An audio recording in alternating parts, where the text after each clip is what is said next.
आप सुन रहे हैं जगत गुरु तत्वदर्शी संत रामपाल जी महाराज द्वारा लिखित पुस्तक जीने की राह का पेज नंबर 51। गरीबदास जी कहते हैं, गरीब नर से फिर पशुआ कीजे, गधा बैल बनाए, 56 भोग कहाँ मन बोरे, कुर्डी चरने जाए। गरीब तुमने उस दरगाह का महल ना देखा, धर्मराज के तिल तिल का लेखा। परंतु वह नाराज हो गया और बोला, तू गृहस्थी है, मैं बाल ब्रह्मचारी हूँ, आप जाइए, एक साधु को शिक्षा देने आया है। कबीर राम नाम से खिज मरें, कुष्टी हो गल जाए, शुकर होकर जन्म ले, नाक डूबता खाए। भावार्थ, कबीर जी ने कहा है कि अभिमानी व्यक्ति राम नाम की चर्चा से खिज जाता है, फिर कोढ़ यानी कुष्ठ रोग लगकर गलकर मर जाता है। अगला जन्म सुअर का प्राप्त करके गंध खाता है। सुअर की नाक भी गंध में डूबी रहती है। इस प्रकार का कष्ट वह प्राणी उठाता है जो भक्ति नहीं करता या नकली संत बनकर जनता में फोकट महिमा बनाता है। हे हरलाल, मैंने उसके कान में बताया था कि वह दिन याद कर। मैंने क्या कहा था, आप माने नहीं थे। हे जीव, आपको इस किसान का कर्ज उतारना पड़ेगा। लठ खाकर उतार, चाहे राजी खुशी उतार, वैसे पीछा नहीं छूटेगा। उस बैल शरीरधारी नकली बाबा के बात समझ में आ गई है। यह पहले किसी जन्म में परमेश्वर कबीर जी का शिष्य बना था, परंतु फिर गिरी पंथ में चला गया था, जिस कारण से यह सुमार्ग त्याग कर जन्म मरण का कष्ट भोग रहा है। अब यह कभी नहीं बैठेगा। हरलाल जी गरीबदास जी के चरणों में गिर गए और कहा कि हे संत महाराज, मुझे अपना शिष्य बना लो, मैं तो घर बार त्याग कर आपके साथ रहूंगा। मेरी तो आंखें खुल गई। भक्ति बिना जीव कितना कष्ट उठाता है।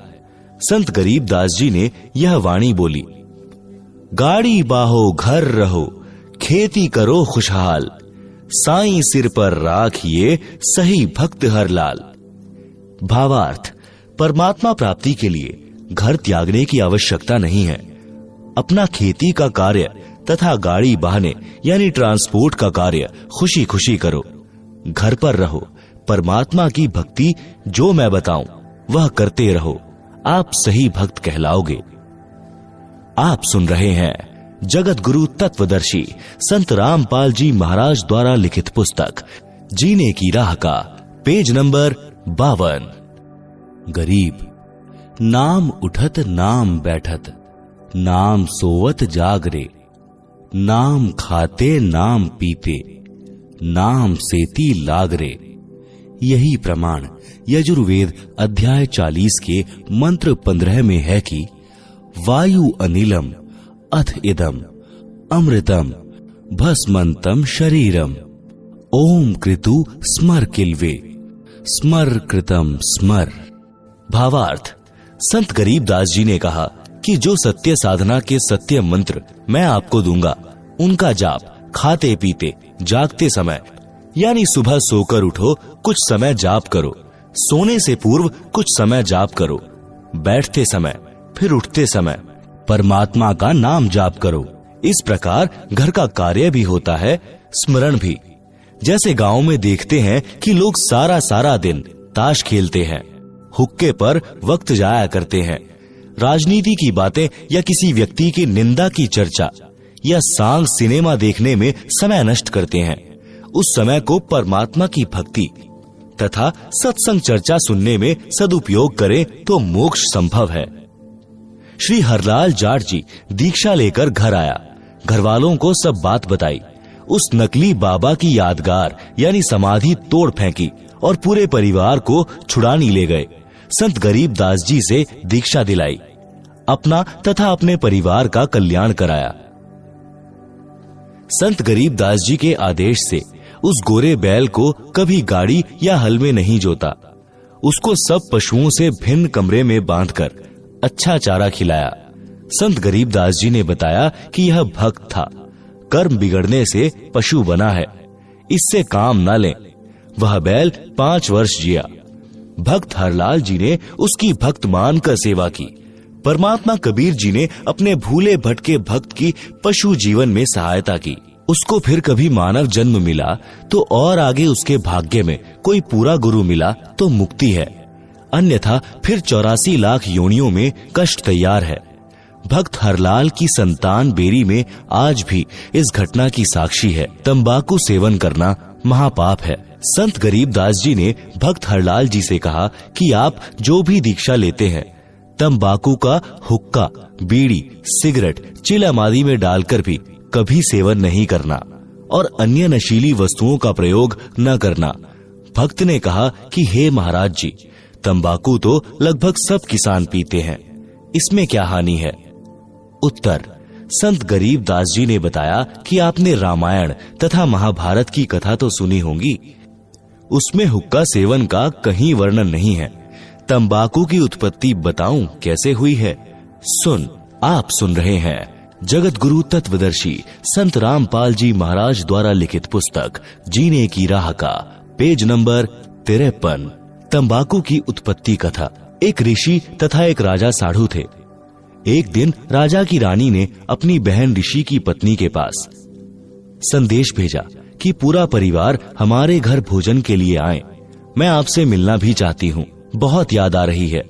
अपनी बहन का संदेश ऋषि की पत्नी ने अपने पति से साझा किया तो ऋषि जी ने कहा कि साधु से दोस्ती अच्छी नहीं होती, तेरी बहन वैभव का जीवन जी रही है। राजा को धन तथा राज्य की शक्ति का अहंकार होता है, वे अपनी बेइज्जती करने को बुला रहे हैं, क्योंकि फिर हमें भी कहना पड़ेगा कि आप भी हमारे घर भोजन के लिए आना। हम उन जैसी भोजन व्यवस्था जंगल में नहीं कर पाएंगे। यह सब साधु जी का षड्यंत्र है। आपके सामने अपने को महान तथा मुझे गरीब सिद्ध करना चाहता है। आप यह विचार त्याग दें, हमारे न जाने में हित है। परंतु ऋषि की पत्नी नहीं मानी। ऋषि तथा पत्नी व परिवार राजा का मेहमान बनकर चला गया। रानी ने बहुमूल्य आभूषण पहने थे, बहुमूल्य वस्त्र पहने हुए थे। ऋषि की पत्नी के गले में राम नाम जपने वाली माला तथा सामान्य वस्त्र साध्वी वाले, जिसे देखकर दरबार के कर्मचारी अधिकारी मुस्कुरा रहे थे कि यह है राजा का साधु, कहाँ राजा भोज, कहाँ गंगू तेली। यह चर्चा ऋषि परिवार सुन रहा था। भोजन करने के पश्चात ऋषि की पत्नी ने कहा कि आप हमारे यहाँ भी इस दिन भोजन करने आइएगा। निश्चित दिन को राजा हजारों सैनिक लेकर सपरिवार साधु ऋषि जी की कुटी पर पहुंच गया। ऋषि जी ने स्वर्ग लोक के राजा इंद्र से निवेदन करके एक कामधेनु यानी सर्व कामना यानी इच्छा पूर्ति करने वाली गाय, जिसकी उपस्थिति में खाने को किसी पदार्थ की कामना करने से मिल जाता है, यह पौराणिक मान्यता है, मांगी। उसके बदले में ऋषि जी ने अपने पुण्य कर्म संकल्प किए थे। इंद्रदेव ने एक कामधेनु तथा एक लंबा चौड़ा तंबू यानी टेंट भेजा और कुछ सेवादार भी भेजे। टेंट के अंदर गाय को छोड़ दिया। ऋषि परिवार ने गौ माता की आरती उतारी, अपनी मनोकामना बताई।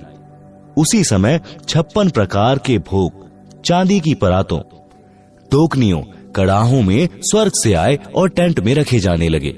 लड्डू, जलेबी, कचौरी, दही बड़े, हलवा, खीर, दाल, रोटी यानी मांडे तथा पूरी, बूंदी, बर्फी, रसगुल्ले आदि आदि से आधा एकड़ का टेंट भर गया। ऋषि जी ने राजा से कहा कि भोजन जीमो। राजा ने बेइज्जती करने के लिए कहा कि मेरी सेना भी साथ में भोजन खाएगी, घोड़ों को भी चारा खिलाना है। ऋषि जी ने कहा कि प्रभु कृपा से सब व्यवस्था हो जाएगी, पहले आप तथा सेना भोजन करें। राजा उठकर भोजन करने वाले स्थान पर गया। वहां भी सुंदर कपड़े बिछे थे। राजा देखकर आश्चर्यचकित रह गया। फिर चांदी की थालियों में भिन्न भिन्न प्रकार के भोजन ला लाकर सेवादार रखने लगे। अन्न देव की स्तुति करके ऋषि जी ने भोजन करने की प्रार्थना की। राजा ने देखा कि इसके सामने तो मेरा भोजन भंडारा कुछ भी नहीं था। मैंने तो केवल ऋषि परिवार को ही भोजन कराया था, वह भी 3-4 पदार्थ बनाए थे। राजा शर्म के मारे पानी पानी हो गया। खाना खाते वक्त बहुत परेशान था। ईर्ष्या की आग धधकने लगी। बेइज्जती मान ली। सर्व सैनिक खाएं और सराहें। राजा का रक्त जल रहा था। अपने टेंट में जाकर ऋषि को बुलाया और पूछा कि यह भोजन जंगल में कैसे बनाया। न कोई कड़ाही चल रही है, न कोई चूल्हा जल रहा है। ऋषि जी ने बताया कि मैंने अपने पुण्य तथा भक्ति के बदले स्वर्ग से एक गाय उधारी मांगी है। उस गाय में विशेषता है कि हम जितना भोजन चाहें तुरंत उपलब्ध करा देती है। राजा ने कहा कि मेरे सामने उपलब्ध कराओ तो मुझे विश्वास हो। ऋषि तथा राजा टेंट के द्वार पर खड़े हो गए। अंदर केवल गाय खड़ी थी। द्वार की ओर मुख था। टेंट खाली था क्योंकि सबने भोजन खा लिया था। शेष बचा सामान तथा सेवक ले जा चुके थे। गाय को ऋषि जी की अनुमति का इंतजार था। राजा ने कहा कि ऋषि जी, यह गाय मुझे दे दो। मेरे पास बहुत बड़ी सेना है।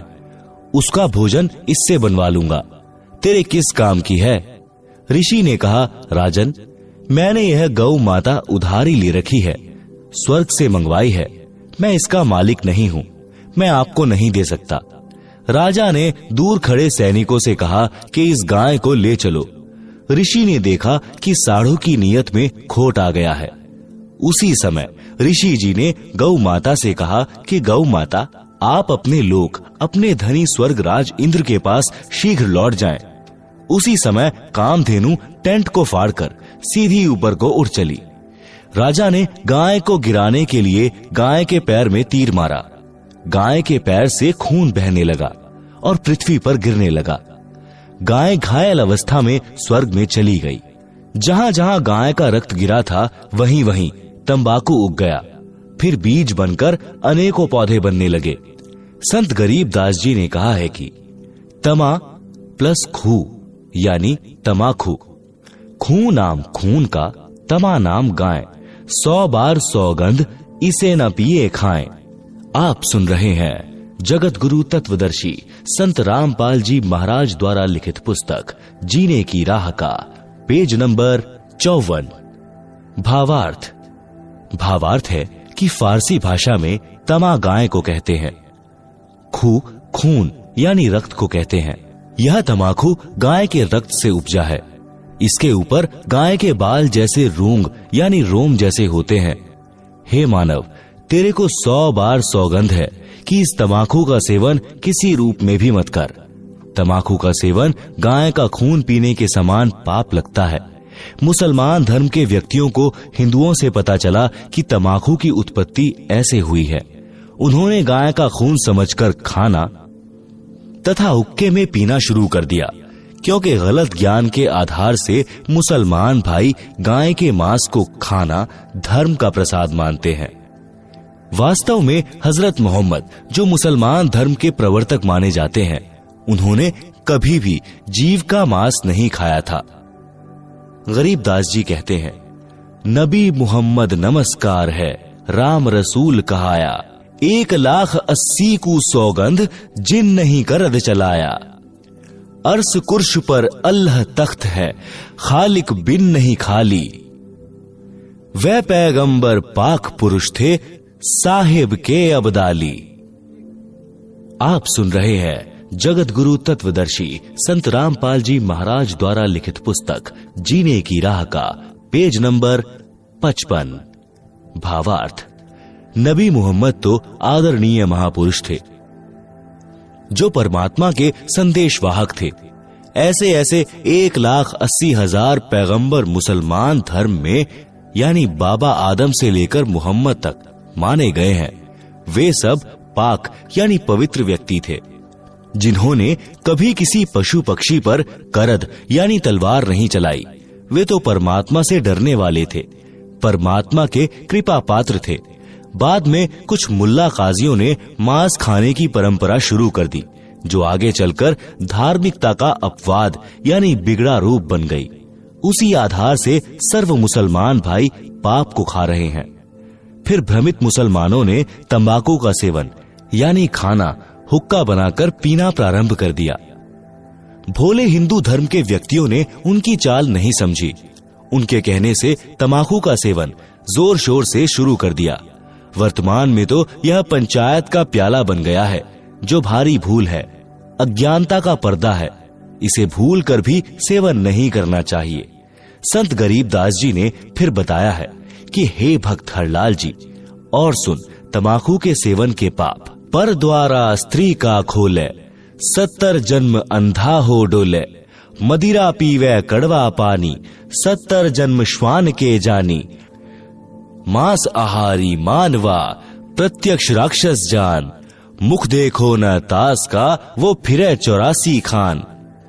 सुरापान मधमासाहारी, गमन करे भोगे पर नारी। 70 जन्म कटत हैं शीश, साक्षी साहिब है जगदीश।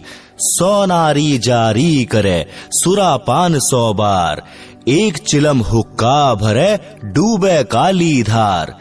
हुक्का हरदम पीवते, लाल मिलावे धूर। इसमें संशय है नहीं, जन्म पीछले सूर। उपरोक्त वाणियों का भावार्थ। वाणी संख्या 1 में कहा है कि जो व्यक्ति अन्य स्त्री से अवैध संबंध बनाता है, उस पाप के कारण वह 70 जन्म अंधे के प्राप्त करता है। अंधा गधा गधी, अंधा बैल, अंधा मनुष्य या अंधी स्त्री के लगातार 70 जन्मों में कष्ट भोगता है। वाणी संख्या 2। कड़वी शराब रूपी पानी जो पीता है, वह उस पाप के कारण 70 जन्म तक कुत्ते के जन्म प्राप्त करके कष्ट उठाता है। गंदी नालियों का पानी पीता है। रोटी न मिलने पर गुह यानी टट्टी खाता है। वाणी संख्या 3। जो व्यक्ति मांस खाते हैं, वे तो स्पष्ट राक्षस हैं। उनका तो मुख भी नहीं देखना चाहिए, यानी उनके साथ रहने से अन्य भी मांस खाने का आदी हो सकता है, इसलिए उनसे बचें। वह तो 84 लाख योनियों में भटकेगा। वाणी संख्या 4, 5। सुरा यानी शराब पीने वाले तथा पर स्त्री को भोगने वाले, मांस खाने वालों को अन्य पाप कर्म भी भोगना होता है। उनके 70 जन्म तक मानव या बकरा बकरी, भैंस या मुर्गे आदि के जीवनों में सिर कटते हैं। इस बात को मैं परमात्मा को साक्षी रखकर कह रहा हूं, सत्य मानना। आप सुन रहे हैं जगत गुरु तत्वदर्शी संत रामपाल जी महाराज द्वारा लिखित पुस्तक जीने की राह का पेज नंबर 56। वाणी संख्या 6। एक चिलम भरकर हुक्का पीने वाले को देने से भरने वाले को जो पाप लगता है, वह सुनो। एक बार पर स्त्री गमन करने वाला, एक बार शराब पीने वाला, एक बार मांस खाने वाला पाप के कारण उपरोक्त कष्ट भोगता है। 100 स्त्रियों से भोग करे और 100 बार शराब पिए, उसे जो पाप लगता है, वह पाप एक चिलम भरकर हुक्का पीने वाले को देने वाले को लगता है। विचार करो, तंबाकू सेवन यानी हुक्के में, बीड़ी सिगरेट में पीने वाले, खाने वाले, करने वाले को कितना पाप लगेगा। इसलिए उपरोक्त सर्व पदार्थों का सेवन कभी न करो। वाणी संख्या 7। समाज के व्यक्तियों को देखकर कुछ व्यक्ति हुक्का या अन्य नशीली वस्तुएं सेवन करने लग जाते हैं। यदि सत्संग सुनकर बुराई त्याग देते हैं, तो वे जीव पिछले जन्म में भी मनुष्य थे। उनके अंदर नशे की गहरी लत नहीं बनती, परंतु जो बार बार सत्संग सुनकर भी तंबाकू आदि नशे का त्याग नहीं कर पाते, वे पिछले जन्म में सूअर के शरीर में थे। सूअर के शरीर में बदबू यानी बैड स्मेल सूंघने से तंबाकू की बदबू पीने सूंघने की गहरी आदत होती है। वे शीघ्र हुक्का व अन्य नशा नहीं त्याग पाते। वे अपने अनमोल मानव शरीर रूपी लाल को मिट्टी में मिला रहे हैं। उनको अधिक सत्संग सुनने की राय दी जाती है। निराश न हो, सच्चे मन से परमात्मा कबीर जी से नशा छुड़वाने की पुकार प्रार्थना करने से सब नशा छूट जाता है। तंबाकू के विषय में अन्य विचार। तंबाकू यानी हुक्का पीने वालों की स्थिति बताई है संत गरीबदास जी के ग्रंथ में। अथ तंबाकू की बैत नामक अध्याय में पितबाई खांसी निबासी निबास, कफदल कलेजा लिया है गिरास, काला तमाखू अरु गोरा पिवाक, 10-20 लंगर जहां बैठे गुटाक, बाजे ने गुड़गुड़ अरु हुक्के हजूम, कोरे कुबुद्धि बीसा है ना सूम। बाकी पगड़ी अरु बाकी ही ने, खुद डूबे अरु डुबोए है के। गुटाकड़ अटाकड़ मटाकड़ लहूर, एक बैठेगा अड़कर एक बैठेगा दूर। पीवे तमाखू पड़े करम मार, अमली के मुख में मूत्र की धार। कड़वा ही कड़वा तू करता हमेश, कड़वा ही ले प्यारे कड़वा ही पेश। कामी क्रोधी तू लोभी लबूट, बचन मान मेरा धूमा न घूंट। हुक्का हरामी गुलामी गुलाम, धनी के सरे में न पहुंचे अलाम। पामर परम धाम जाते न कोई, झूठे अमल पर दई जान खोई। मुर्दा मजावर हरामी हराम, पीवे तमाखू सो इंद्री के गुलाम। अज्ञान नींद न सो उठ जाग, पीवे तमाखू गए फुटी भाग। भांग तमाखू पीवे ही सुरापान से हेत, गोसत मिट्टी खाए कर जंगली बने प्रेत। पान तमाखू चाब ही सांस नाक में देत, सो तो अकार्थ गए ज्यों भड़ भूजे का रेत। भांग तमाखू पी वही गोसत गला कबाब, मोर मृग को भगत है देंगे कहा जवाब। भांग तमाखू पीवते चिस्मियों नाली तमाम, साहिब तेरी साहिबी जाने कहाँ गुलाम। गौआ अपनी अम्मा है इस पर छुरी नबा है, गरीब दास घी दूध को सब ही आत्म खाए। आप सुन रहे हैं जगत गुरु तत्वदर्शी संत रामपाल जी महाराज द्वारा लिखित पुस्तक जीने की राह का पेज नंबर 57। भावार्थ। उपरोक्त वाणियों का भावार्थ है कि मानव शरीर को ऑक्सीजन की आवश्यकता है। उसके स्थान पर तंबाकू का धुआं यानी कार्बन डाइऑक्साइड प्रवेश करता है तो उनको खांसी रोग हो जाता है। पित्त तथा बाय यानी बाय का रोग हो जाता है। हुक्का पीने वाले का बैठने का स्टाइल बताया है कि हुक्का पीने वाले एक दो तो हुक्के के निकट बैठेंगे, एक कुछ दूरी पर बैठेगा और कहेगा कि सरकाइए थोड़ा सा। दूसरे उसकी ओर हुक्का देंगे। फिर ने यानी नली जिससे धुआं खींचते हैं गुरड़ गुरड़ बाजेगी। आप तो हुक्का पीकर डूबे हैं और छोटे बच्चे भी उनको देखकर वही पाप करके नरक की काली धार में डूबेंगे। जो तंबाकू पीते हैं उनके तो भाग फूटे ही हैं। अन्य को तंबाकू पीने के लिए उत्प्रेरक बनकर डुबोते हैं। उपरोक्त बुराई करने वाले तो अपना जीवन ऐसे व्यर्थ कर जाते हैं जैसे भड़बूजा बालू रेत को आग से खूब गर्म करके चने भूनता है, फिर सारा कार्य करके रेत को गली में फेंक देता है। इसी प्रकार जो मानव उपरोक्त बुराई करता है वह भी अपने मानव जीवन को इसी प्रकार व्यर्थ करके चला जाता है। उस जीव को नरक तथा अन्य प्राणियों के जीवन रूपी गली में फेंक दिया जाता है। जो व्यक्ति उपरोक्त पाप करते हैं वे भगवान के दरबार में क्या जवाब देंगे, यानी बोलने योग्य नहीं रहेंगे। फिर कहा है कि गाय अपनी माता के तुल्य है, जिसका सब धर्म जाति वाले दूध ही पीते खाते हैं। इसलिए गाय को मत मारो। विषय तंबाकू का चल रहा है। भक्ति मार्ग में तंबाकू सबसे अधिक बाधा करता है। जैसे अपने दोनों नाकों के मध्य में एक तीसरा रास्ता है जो छोटी सुई के नाके जितना है। जो तंबाकू का धुआं नाकों से छोड़ते हैं वह उस रास्ते को बंद कर देता है। वही रास्ता ऊपर को त्रिकुटी की ओर जाता है जहां परमात्मा का निवास है। जिस रास्ते से हमने परमात्मा से मिलना है उसी को तंबाकू का धुआं बंद कर देता है। हुक्का पीने वालों को देखा है प्रतिदिन हुक्के की नय यानी नली में लोहे की गज यानी एक पतला सा सरिया घुमाते हैं, जिनमें से धुएं का जमा हुआ मैल निकलता है। वह नय रुक जाती है। मानव जीवन परमात्मा प्राप्ति के लिए ही मिला है। परमात्मा को प्राप्त करने वाले मार्ग को तंबाकू का धुआं बंद कर देता है।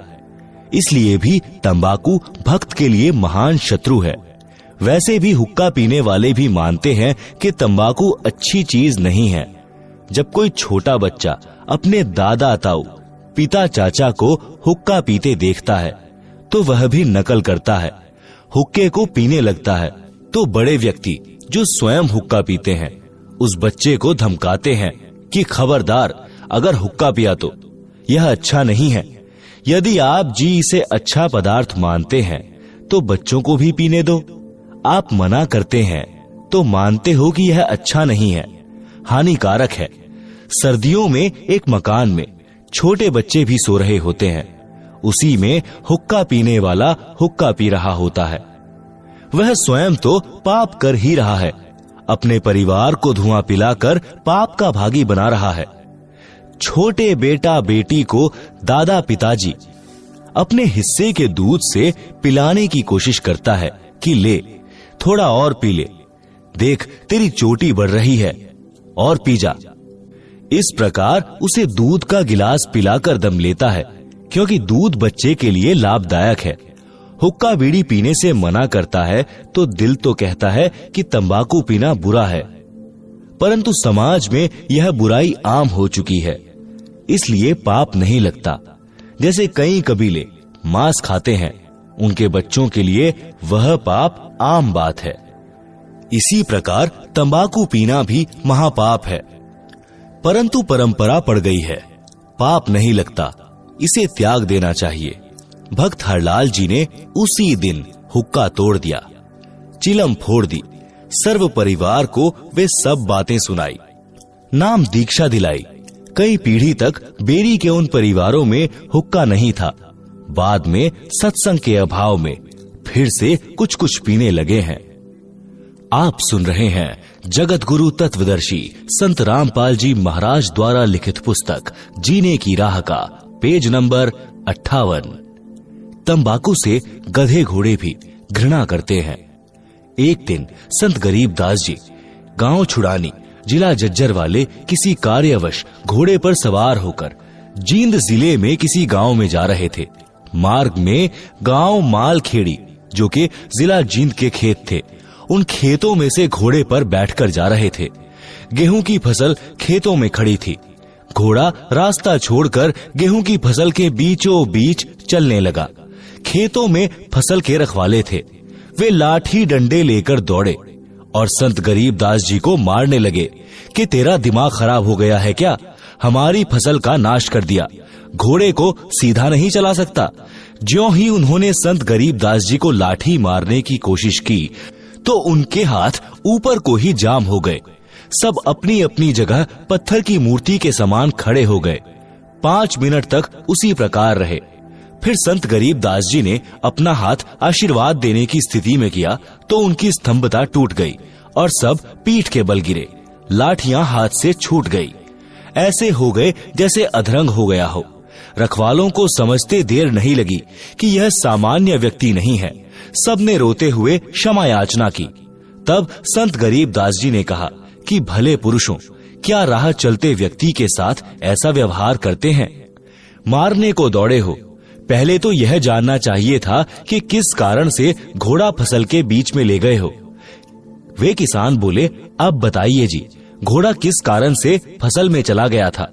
संत गरीबदास जी ने पूछा कि इस खेत में इस फसल से पहले क्या बीज रखा था? उन्होंने बताया कि ज्वार बोई थी। उससे पहले क्या बोया था? उन्होंने बताया कि तंबाकू बीजा था। संत गरीबदास जी ने बताया कि उस तंबाकू की बदबू अभी तक इस खेत में उठ रही है। उसकी बदबू से परेशान होकर मेरा घोड़ा रास्ता त्याग कर दूर से जाने लगा। उस तंबाकू को आप पीते हो, आप तो पशुओं से भी गए गुजरे हो।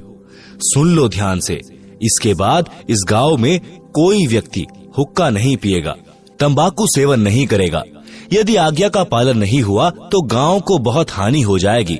उस समय तो सबने हाँ कर दी। संत के चले जाने के पश्चात बोले कि भर लेना हुक्टी। जब हुक्टी यानी छोटा हुक्का भरने लगे तो हाथ से चिलम छूटकर फूट गई। दूसरी हुक्टी की चिलम लाए, वह भी हाथ में ही चूर चूर हो गई। खेत में जितनी हुक्की थी सब टूट गई, चिलम भी फूट गई। रखवाले डर गए कि उस संत की लीला है। गांव गए तो गांव के सब हुक्के टूट गए, चिलम फूट गई। पूरे गांव में हड़कंप मच गया, भय का वातावरण हो गया। रखवाले गांव में आए तो कारण का पता चला। उस दिन के पश्चात गांव में वर्तमान तक हुक्का यानी तंबाकू सेवन कोई नहीं पीता। गांव का नाम है मालखेड़ी। आप सुन रहे हैं जगत गुरु तत्वदर्शी संत रामपाल जी महाराज द्वारा लिखित पुस्तक जीने की राह का पेज नंबर 59। हुक्का पीने वाले कहते हैं कि ले मेरे पास कड़वा तंबाकू है, यह भर ले चिलम में। दूसरा कहता है कि यह मेरे वाला अधिक कड़वा है। संत गरीब दास जी ने बताया है कि मृत्यु के उपरांत यम के दूत उस कड़वा तंबाकू पीने वाले के मुख में मूत देते हैं। कहते हैं कि तू अधिक कड़वा कड़वा तंबाकू पीना चाहता था, ले प्यारे कड़वा मूत पी ले। मूत्र की धार उसका मुख खोलकर मुख में लगाते हैं। संत गरीब दास जी ने यह तो एक लीला करके बुराई छुड़ाई थी। ज्ञान से जो प्रभाव पड़ता है वह सदा के लिए बुराई छुड़ा देता है। ज्ञान सत्संग से होता है। सत्संग सुनने की रुचि पैदा करो, सत्संग सुनो। निवेदन, उपरोक्त बुराई सर्वथा त्याग दे, इससे जीवन का मार्ग सुहेला हो जाएगा। नशा करता है नाश।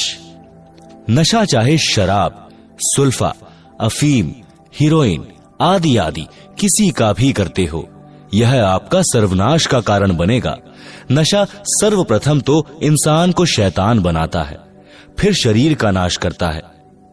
शरीर के 4 महत्वपूर्ण अंग हैं, फेफड़े, जिगर, गुर्दे व हृदय। शराब सर्वप्रथम इन चारों अंगों को खराब करती है। सुल्फा यानी चरस दिमाग को पूरी तरह नष्ट कर देता है। हीरोइन शराब से भी अधिक शरीर को खोखला करती है। अफीम से शरीर कमजोर हो जाता है, अपनी कार्यशैली छोड़ देता है। अफीम से ही चार्ज होकर चलने लगता है। रक्त दूषित हो जाता है। इसलिए इनको तो गांव नगर में भी नहीं रखें। घर की बात क्या, सेवन करना तो सोचना भी नहीं चाहिए। एक व्यक्ति दिल्ली पालम हवाई अड्डे पर नौकरी करता था। सन 1997 की बात है। उस समय उसकी सैलरी 12,000 रुपए महीना थी। दिल्ली के गांव में यह दास यानी रामपाल दास सत्संग करने गया। वहां एक वृद्धा अपनी 3 पोतियों के साथ सत्संग वाले घर में आई, जो नाते में सत्संग कराने वालों की चाची थी। वह गांव के बाहरी क्षेत्र में प्लॉट में मकान बनाकर रहती थी। वह लड़का भी उसी का था जो दिल्ली हवाई अड्डे पर नौकर था। बहुत शराब पीता था, घर की ठौर बिटोड़ा बना रखा था। पत्नी बच्चों को पीटता था क्योंकि उसका प्रतिदिन शराब पीकर आना, पत्नी ने टोका टाकी करनी प्रतिदिन की महाभारत थी। पत्नी बच्चों को छोड़कर अपनी माँ के घर चली गई। दादी ने बच्चों को संभाला, फिर स्वयं जाकर अपनी पुत्र वधू को समझा बुझाकर लाई। उस रात्रि में वह वृद्धा अपनी पुत्र वधू तथा पोतियों सहित आई थी, क्योंकि खुद के जेठ के घर सत्संग था, इसलिए आना पड़ा। सत्संग में प्रत्येक पहलू पर व्याख्यान देना होता है। पहले परमात्मा की भक्ति करने से लाभ तथा न करने से हानि बताई जाती है, जो पूरे विस्तार से बताई जाती है। उस दिन वह शराबी पहले घर गया। घर पर कोई नहीं मिला तो कुछ देर घर पर बैठा। फिर एक पड़ोसी ने बताया कि आपकी माताजी आपके ताऊ के घर पूरे परिवार को लेकर गई हैं। उनके यहाँ सत्संग हो रहा है, वहीं सबका खाना है। परमात्मा की करनी हुई, वह भी सत्संग में चला गया और सबसे पीछे बैठ गया, क्योंकि शराब पी रखी थी। आप सुन रहे हैं जगत गुरु तत्वदर्शी संत रामपाल जी महाराज द्वारा लिखित पुस्तक जीने की राह का पेज नंबर 60। सत्संग वचन। सत्संग में बताया गया कि मानव जन्म प्राप्त करके जो व्यक्ति शुभ कर्म नहीं करता तो उसका भविष्य नरक बन जाता है। जो नशा करता है उसका वर्तमान तथा भविष्य दोनों नरक ही होते हैं। नशा इंसानों के लिए नहीं है, यह तो इंसान से राक्षस बनाता है। जो व्यक्ति पूर्व जन्म के पुण्य कर्मों वाले हैं, उनको इस जन्म में उन शुभ कर्मों के प्रतिफल में अच्छी नौकरी मिली है या अच्छा कारोबार है। यदि वर्तमान में शुभ कर्म, भक्ति व दान धर्म नहीं करोगे तो भविष्य के जन्मों में गधा, कुत्ता, सूअर, बैल बनकर धक्के व गंध खाओगे।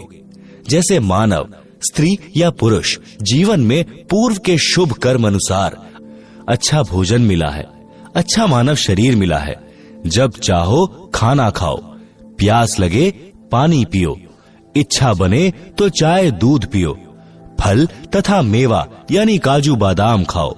यदि पूरा गुरु बनाकर सच्चे दिल से भक्ति व सत्संग सेवा दान धर्म नहीं किया तो अगले जन्म में गधा, बैल या कुत्ता बनकर दुर्दशा को प्राप्त हो जाओगे। न समय पर खाना मिलेगा, न पानी, न कोई गर्मी सर्दी से मच्छर मक्खी से बचने का साधन होगा। मानव जीवन में तो मच्छरदानी ऑल आउट से बचाव कर लेते हैं, गर्मी से बचने के उपाय खोज लिए हैं, परंतु जब पशु बनोगे तब क्या मिलेगा। संत गरीबदास जी ने परमेश्वर कबीर जी से प्राप्त ज्ञान को इस प्रकार बताया है। नर से तू पशुआ कीजे, गधा बैल बनाई, 56 भोग कहाँ मन बोरे, कुरड़ी चरने जाई। भावार्थ, मानव शरीर छूट जाने के पश्चात भक्तिहीन तथा शुभ कर्महीन होकर जीव गधे, बैल आदि आदि की योनियों यानी शरीरों को प्राप्त करेगा। फिर मानव शरीर वाला आहार नहीं मिलेगा। गधा बनकर कुरड़ी यानी कूड़े के ढेर पर गंध खाएगा। बैल बनकर नाक में नाथा यानी एक रस्सी डाली जाएगी, रस्से से बंधा रहेगा। न प्यास लगने पर पानी पी सकेगा, न भूख लगने पर खाना खा सकेगा। मक्खी मच्छर से बचने के लिए एक दुम होगी, उसको कूलर समझना, पंखा या मच्छरदानी समझना। जिन प्राणियों के अधिक पाप कर्म होते हैं, पशु जीवन में उनकी दुम भी कट जाती है। 1-1.5 फुट का डंडा शेष बचता है, उसे घुमाता रहता है। आप सुन रहे हैं जगत गुरु तत्वदर्शी संत रामपाल जी महाराज द्वारा लिखित पुस्तक जीने की राह का पेज नंबर 61। एक बैल के पिछले पैर के खुर के बीच में लगभग 1.5 इंच बड़ी कील लग गई। चलने से और अधिक अंदर चली गई। बैल पैर से लंग करने लगा।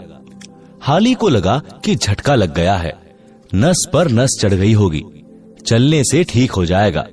कई बार ऐसा होता है कि नस पर नस चढ़ जाती तो बैल चलते चलते ठीक हो जाता था, परंतु अब की बार ऐसा नहीं हुआ। सारा दिन बैल हल में चला, घर तक आया तो पैर को कठिनाई से पृथ्वी पर रख पा रहा था।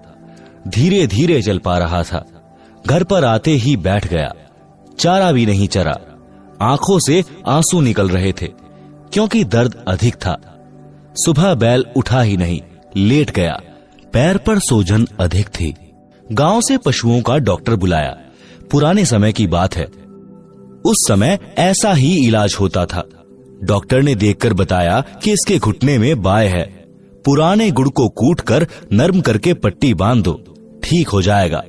कील लगी थी खुर में यानी पैर के नीचे वाले हिस्से में। उपचार हो रहा था घुटने का। लगभग 1 महीने ऐसे चला। एक दिन घर के आदमी ने देखा कि बैल के पैर के तलवे यानी खुर के बीच से मवाद निकल रहा है। उसको साफ किया तो पाया कि कील लगी है। किसी औजार से कील निकाली। तब 1 सप्ताह में बैल ठीक हो गया। पेट भर चारा खाया, पानी पिया। विचार करें, जब यह प्राणी मानव शरीर में था तो उसने स्वप्न में भी नहीं सोचा था कि एक दिन मैं बैल भी बन जाऊंगा। अब बोलकर भी नहीं बता पा रहा था कि दर्द कहां पर है। कबीर जी ने कहा है कि जिह्वा तो वो है भली जो रटे हरि नाम, ना तो काट के फेंक दियो मुख में भलो न चाम। भावार्थ, जैसे जीव शरीर का बहुत महत्वपूर्ण अंग है, यदि परमात्मा का गुणगान तथा नाम जाप के लिए प्रयोग नहीं किया जाता है तो व्यर्थ है, क्योंकि इस जुबान से कोई किसी को कुवचन बोलकर पाप करता है। बलवान व्यक्ति निर्बल को गलत बात कह देता है, जिससे उसकी आत्मा रोती है, बद्दुआ देती है। बोलकर सुना नहीं सकता क्योंकि मार भी पड़ सकती है। यह पाप हुआ। फिर किसी की निंदा करके, किसी की झूठी गवाही देकर, किसी को व्यापार में झूठ बोलकर, ठग कर अनेकों प्रकार के पाप मानव अपनी जीभ से करता है। परमेश्वर कबीर जी ने बताया है कि यदि जीभ का सदुपयोग नहीं करता है, यानी शुभ वचन, शीतल वाणी, परमात्मा का गुणगान यानी चर्चा करना, धार्मिक सदग्रंथों का पठन पाठन तथा भगवान के नाम पर जाप स्मरण जीभ से नहीं कर रहा है तो इसे काट कर फेंक दो, कोरे पाप इकट्ठे कर रहा है। जीभ को काटने को कहना तो मात्र उदाहरण है जो सतर्क करने को है। कहीं जीभ काट कर मत फेंक देना। अपने शुभ कर्म, शुभ वचन शुरू करना। यदि राम नाम व गुणगान नहीं कर रहा है तो पवित्र मुख में इस जीभ के चाम को रखना अच्छा नहीं है। आप सुन रहे हैं जगत गुरु तत्वदर्शी संत रामपाल जी महाराज द्वारा लिखित पुस्तक जीने की राह का पेज नंबर 62। मानव शरीरधारी प्राणी को वर्तमान में यानी सन 1970 से विशेष सुविधाएं प्राप्त हैं, जिस कारण से दिनों दिन परमात्मा से दूर होता जा रहा है। उतनी ही गति से मानव के दुख निकट आ रहे हैं। वित्तीय स्थिति में सुधार है, परंतु मानसिक शांति समाप्त है। नशा इसका मुख्य कारण है। एक पिता नौकरी पर गया है। बच्चों की आशा होती है कि पिताजी आएंगे, कुछ आवश्यक वस्तुएं लाएंगे। पिताजी आते हैं तो छोटे छोटे बच्चे दौड़कर लिपटते हैं, प्यार पाते हैं। जिन बच्चों का पिता नशा करता है उनके घर में कलह का होना स्वाभाविक है। बच्चे भयभीत रहते हैं। उनका मानसिक विकास, शारीरिक विकास दोनों ही नहीं हो पाते। वह घर नरक समान हो जाता है। आज जो शराब पीकर मस्त हैं, उनकी इज्जत समाज में भी नहीं होती। अगले जन्म में वह व्यक्ति कुत्ता बनेगा, टट्टी खाएगा, गंदी नाली का पानी पिएगा, फिर पशु पक्षी बनकर कष्ट पर कष्ट उठाएगा। इसलिए सर्व नशा व बुराई त्याग कर इंसान का जीवन जियो। सभ्य समाज को भी चैन से जीने दो। एक शराबी अनेकों व्यक्तियों की आत्मा दुखाता है। पत्नी की, पत्नी के माता पिता, भाई बहनों की, अपने माता पिता, बच्चों की, भाई आदि की। केवल 1 घंटे के नशे ने धन का नाश, इज्जत का नाश, घर के पूरे परिवार की शांति का नाश कर दिया। क्या वह व्यक्ति भविष्य में सुखी हो सकता है? कभी नहीं। नरक जैसा जीवन जिएगा। इसलिए विचार करना चाहिए, बुराई तुरंत त्याग देनी चाहिए। एक प्रश्न, किसने देखा है कि अगले जन्म में क्या होता है? उत्तर, उदाहरण के लिए एक समय एक अंधा व्यक्ति जंगल की ओर जा रहा था। आगे एक सज्जन व्यक्ति खड़ा था। उसने कहा कि हे सूरदास जी, इधर मत जाओ, यह रास्ता भयंकर जंगल में जाता है। खूंखार शेर, चीते आदि आदि जानवर रहते हैं। आप लौट जाइए। यदि अंधे ने नशा नहीं कर रखा होगा तो तुरंत मुड़ जाएगा। यदि नशे में है तो कहेगा कि किसने देखा है कि जंगल में भयंकर शेर, चीते, सर्प आदि जानवर रहते हैं, और यह कहकर अपने पथ पर बढ़ जाता है। विचार करें, अंधे को दिखाई नहीं देता और आंखों वाले की बात पर विश्वास नहीं करता, तो उसको कौन से तरीके से समझाया जाए? यदि नहीं मानता है तो उसकी वही दशा होगी जो आंखों वाला बता रहा था, शेर मार डालेंगे। इसी प्रकार संत जन आंखों यानी ज्ञान नेत्र वाले हैं। उन्होंने हमें बताया है जो ऊपर वर्णन किया गया है। हम ज्ञान नेत्रहीन अंधे हैं। यदि हम संतों की शिक्षा पर विश्वास करके रास्ता नहीं बदलेंगे तो वही होगा जो ऊपर बताया गया है। नर से फिर पीछे तू पशुआ कीजे, गधा बैल बनाई, 56 भोग कहाँ मन बोरे, कुरड़ी चरने जाई। आप सुन रहे हैं जगत गुरु तत्वदर्शी संत रामपाल जी महाराज द्वारा लिखित पुस्तक जीने की राह का पेज नंबर 63। कुछ व्यक्ति तो यहाँ तक कह देते हैं कि देखा जाएगा जो होगा। उनसे निवेदन है कि गधा बनने के पश्चात आप क्या देखोगे, फिर तो कुम्हार देखेगा। इस प्रकार के प्रवचन सत्संग में अवश्य सुनाए जाते हैं। वह शराबी भी सत्संग में आ बैठा, क्योंकि घर पर कोई नहीं था, ताला लगा था। कुछ देर बाद नशा उतर गया और सब सत्संग सुनना पड़ा। उस दिन के पश्चात उस व्यक्ति ने कभी शराब नहीं पी और कोई नशा नहीं किया। दीक्षा ली, पूरे परिवार को दीक्षा दिलाई। हम यानी लेखक तथा साथ सत्संग में गए कुछ भक्त सुबह गांव के बाहर घूमने के लिए गए तो रास्ते में उस व्यक्ति यानी एयरपोर्ट वाले का घर था। गली में उसकी माताजी खड़ी थी। उसने कहा कि महाराज जी, चाय पीकर जाना। गांव के भक्त ने बताया कि इनके घर अवश्य चलो, उजड़ा पड़ा है यह परिवार। साधु संतों के चरण पड़ने से घर पवित्र हो जाता है। हम सब उनके घर चले गए। हम कुल 5 जने थे। चारपाई आंगन में डली थी। मई का महीना था। वृक्ष की छाया थी। उसकी माताजी ने अपनी पुत्र वधू से कहा कि बेटी, चाय बना। उस बेटी ने चूल्हे में आग जलाकर डेगची में पानी डालकर चाय बनाना शुरू कर दिया। आधे घंटे बाद हमने कहा कि चाय शीघ्र लाओ, हमने घूमने जाना है, फिर किसी अन्य गांव में सत्संग के लिए जाना है। परंतु फिर भी वह बेटी डेगची के नीचे आग जलाए जा रही थी। 2 बार कहा तो वह रोने लग गई। गांव का भक्त उठकर गया तो पता चला कि घर पर न चीनी है, न चाय पत्ती और न ही दूध है। उस व्यक्ति की माताजी भी रोने लगी। कहा कि उजड़े पड़े हैं महाराज, बचा सको तो बचा लो। वह व्यक्ति दीक्षा लेकर वक्त से अपनी ड्यूटी पर चला गया था। कुछ दिन के पश्चात हम दिल्ली में ही पंजाब खोड़ गांव में सत्संग कर रहे थे। वहां पर वह व्यक्ति अपनी माता तथा पत्नी व 3 बेटियों को कार में बैठाकर सत्संग में लाया। पहले एक टूटी सी मोटरसाइकिल थी। सब बच्चों ने सुंदर वस्त्र पहन रखे थे। कह रहे थे कि पिताजी अब मम्मी के साथ कभी नहीं लड़ते। सब तनख्वाह दादी जी को देते हैं। हम तो स्वर्ग में रहने लगे। दादी जी बोली कि उस दिन आपके ऐसे दर्शन हुए कि हम तो उजड़े बस गए। मैंने कहा कि माई, तेरा बेटा बुरा नहीं था, इसने ये अच्छे विचार कभी सुने ही नहीं थे। यदि पहले ये विचार सुनने को मिल जाते तो यह बुराई करता ही नहीं।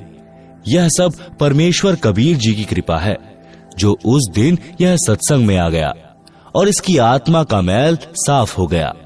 आपका परिवार नरक से निकलकर स्वर्ग में निवास कर रहा है। परमात्मा की मर्यादा में रहना कभी कष्ट नहीं आएगा। भक्ति करते रहना, कई पीढ़ी का उद्धार हो जाएगा। इस प्रकार सत्संग से मानव उद्धार होकर विश्व में शांति, आपसी प्रेम बढ़ता है। सत्संग विचार अवश्य सुना करो। पढ़े भक्ति मर्यादा पृष्ठ 307 पर। आप सुन रहे हैं जगत गुरु तत्वदर्शी संत रामपाल जी महाराज द्वारा लिखित पुस्तक जीने की राह का पेज नंबर 64। माता पिता की सेवा व आदर करना परम कर्तव्य।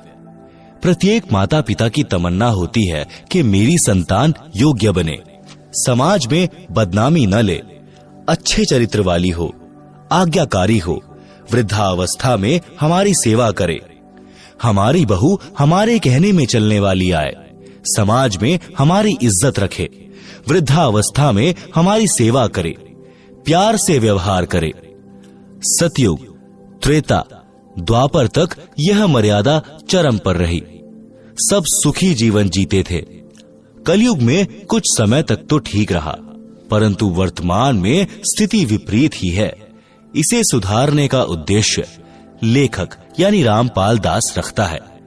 आशा भी करता हूँ कि भगवान की कृपा से, ज्ञान के प्रकाश से सब संभव हो जाता है, हो भी रहा है और होगा, यह मेरी आत्मा मानती है। माता का संतान के प्रति प्यार। एक लड़के का पिता मृत्यु को प्राप्त हो गया। उस समय वह 10-11 वर्ष का था। माता ने अपने इकलौते पुत्र की परवरिश की। माता तथा पिता दोनों का प्यार माता जी ने दिया कि कहीं पुत्र को पिता का अभाव कष्ट न दे। लड़का युवा होकर शराब का आदी हो गया तथा वैश्यागमन करने लगा। माता से नित्य रुपए मांगे और आवारागर्दी में उड़ाए। एक दिन माता के पास पैसे नहीं थे। शराब के नशे में माता को पीटा तथा वैश्या के पास गया। उस दिन पैसे नहीं थे तो वैश्या ने कहा कि अपनी माता का दिल निकाल ला। उल्टा घर आया, माता बेहोश थी। छुरा मारकर माता का दिल निकाल कर चल पड़ा। नशे में ठोकर लगी और गिर गया। माता के दिल से आवाज आई कि बेटा, तेरे को चोट तो नहीं लगी? नशे से बना शैतान वैश्या के पास माता का दिल लेकर पहुंचा तो वैश्या ने कहा कि जब तू अपनी माता का हितैषी नहीं है तो मेरा क्या होगा? किसी के बहकावे में आकर तू मुझे भी मार डालेगा। मेरे को तो तेरे से पीछा छुड़ाना था कि अब तू निर्धन हो गया है, मेरे किस काम का? इसलिए यह शर्त रखी थी कि तू माता का दिल निकाल नहीं सकता, क्योंकि वह तेरे को कभी किसी वस्तु के लिए मना नहीं करती थी। हे शैतान, चला जा मेरी आंखों के सामने से। यह कहकर वैश्या ने उसे घर से बाहर धक्का देकर द्वार बंद कर लिया। वह शैतान घर आया, माता के शव पर विलाप करने लगा। कहा कि माता जी, हो सके तो भगवान के दरबार में भी मुझे बचाना। आवाज आई कि बेटा, कुछ नहीं हुआ, बस तेरे को खुश देखना चाहती हूं। उसी समय नगर के लोग आए, थाने में सूचना दी। उस अपराधी को राजा ने फांसी की सजा दी। राजा ने फांसी चढ़ाने से पूर्व उसकी अंतिम इच्छा जानी। तो उस लड़के ने कहा कि कुछ नागरिकों को बुलाया जाए, मैं अपनी कारगुजारी को सबके साथ साझा करना चाहता हूं। नगर के व्यक्ति आए। उस लड़के ने अपना जुल्म कबूला और बताया कि मैंने उपरोक्त जुल्म किया। मेरी मां की आत्मा अंतिम समय में भी मेरे सुखी रहने की कामना करती रही। मेरे को नशे ने शैतान बना दिया। मैंने वैश्यागमन करके समाज को दूषित किया। आप लोग मेरे से नसीहत लेना। जो घोर पाप मैंने अपनी माता जी को परेशान करके किया, कोई मत करना। माता जैसी हमदर्द संसार में पत्नी भी नहीं हो सकती, भले ही वह कितनी ही नेक हो।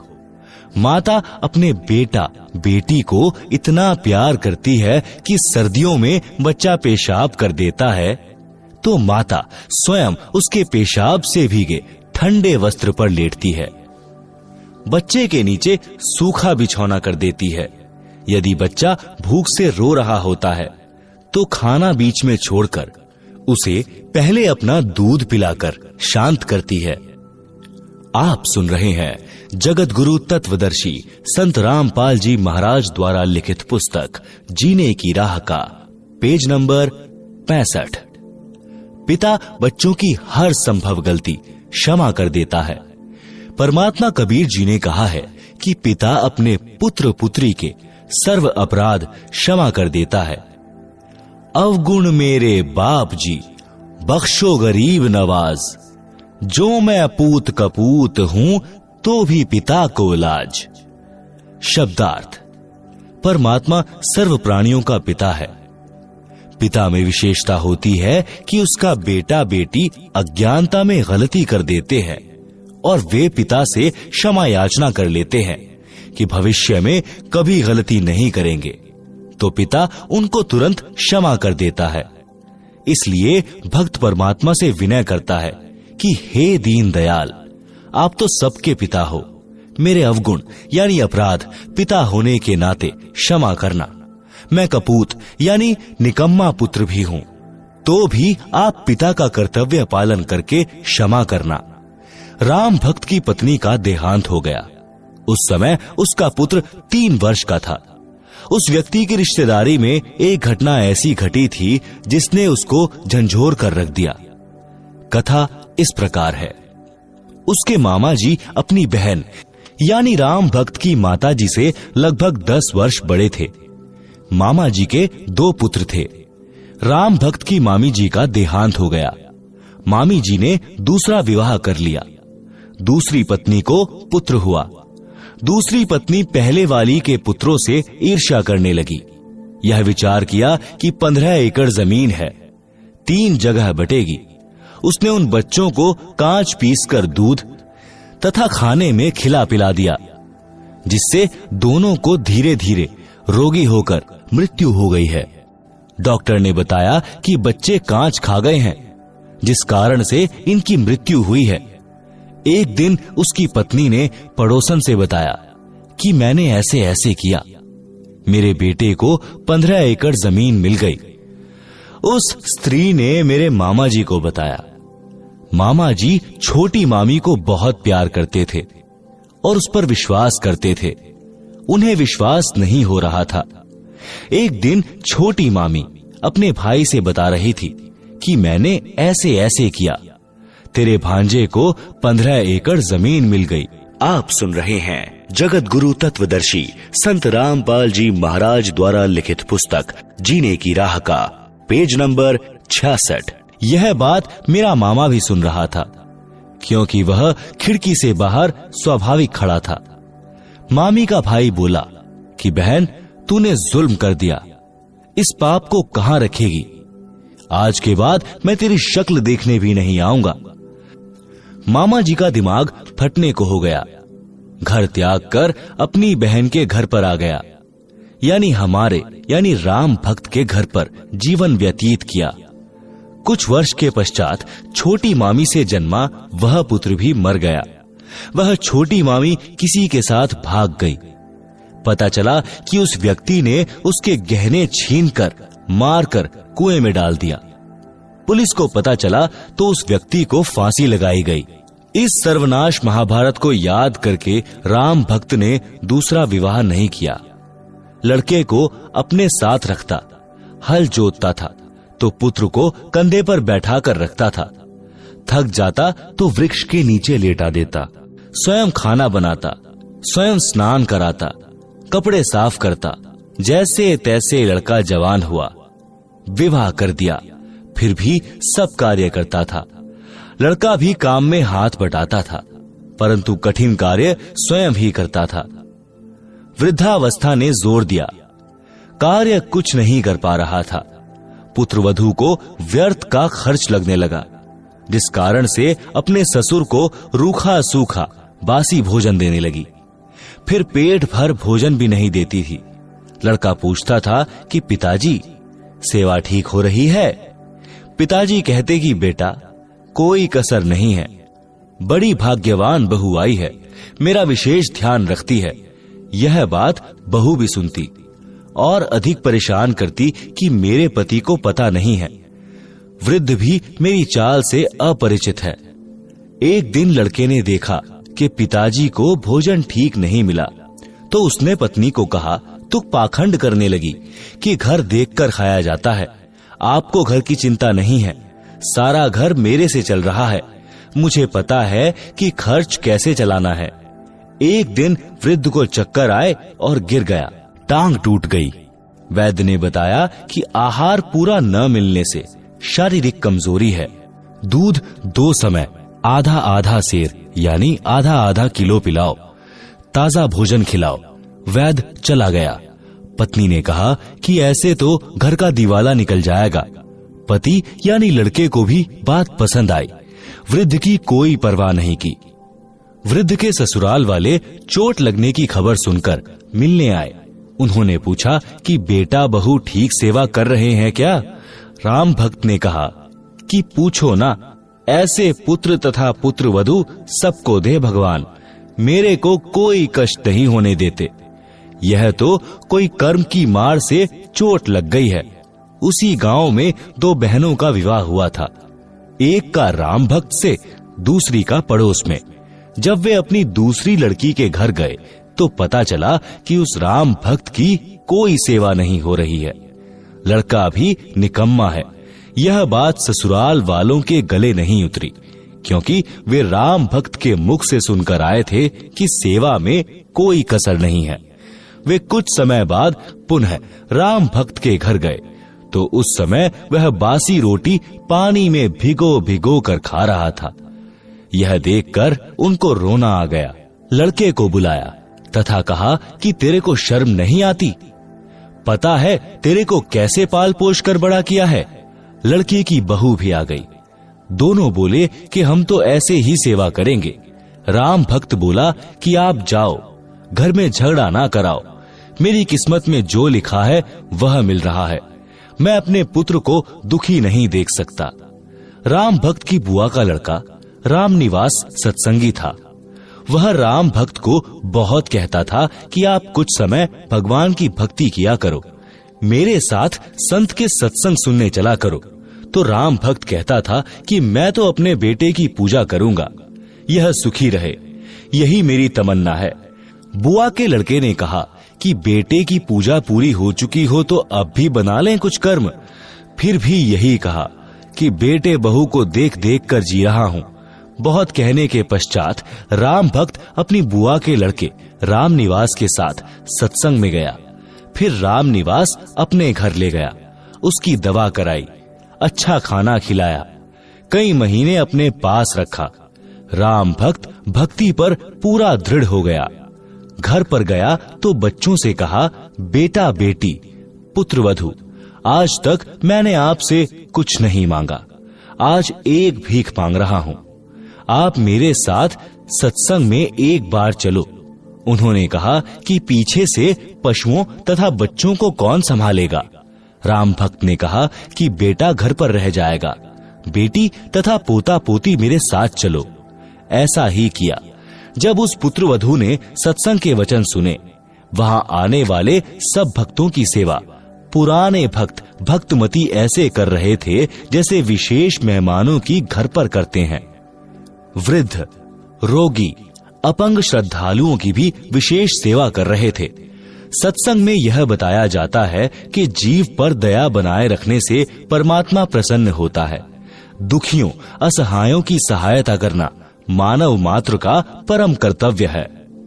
दया धर्म का मूल है, पाप मूल अभिमान। कह कबीर दयावान के पास रहे भगवान।